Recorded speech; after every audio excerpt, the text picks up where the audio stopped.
Nous avons travaillé avec les ministres représentant les États africains, les États du Pacifique et des Caraïbes et traité des questions pour préparer le grand round de demain, puisque nous allons négocier avec les Européens la venue de notre coopération après l'année 2020.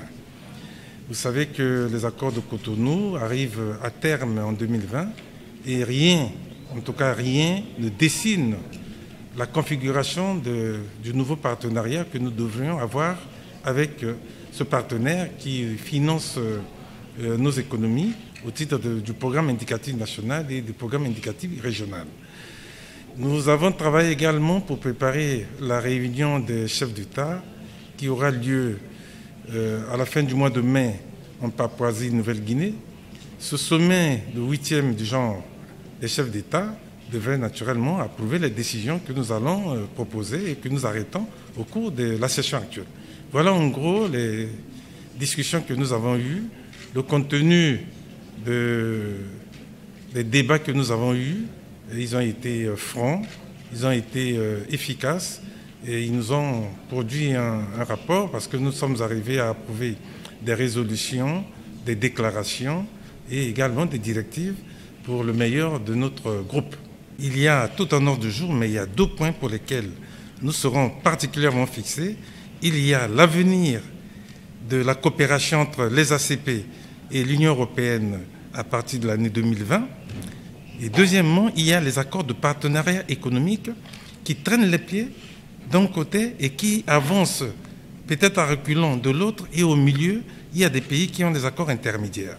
Et il y a la pierre d'achoppement qui se pose de manière différente suivant les régions. Il y a des régions qui sont plus avancées et qui ont eu la facilité d'accéder à ces accords intérimaires. Et il y a des régions qui ne les ont pas encore signés. Et il y a des régions qui sont totalement en situation de blocage. C'est ce que nous avons constaté et c'est l'objet des débats.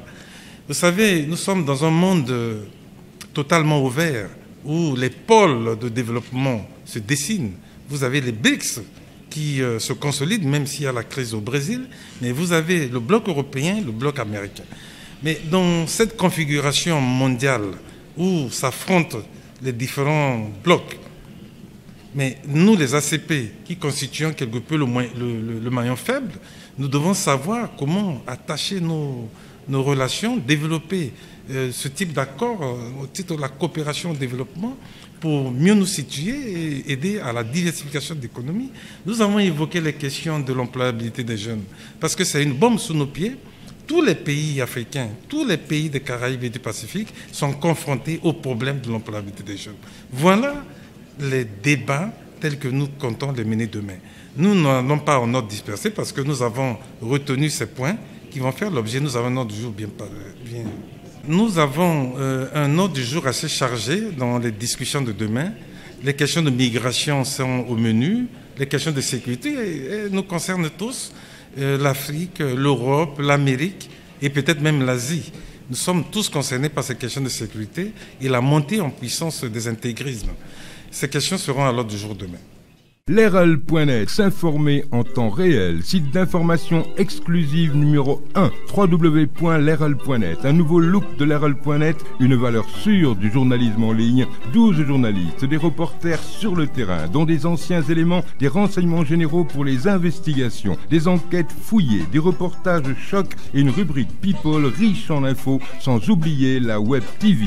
L'RL.net, s'informer en temps réel.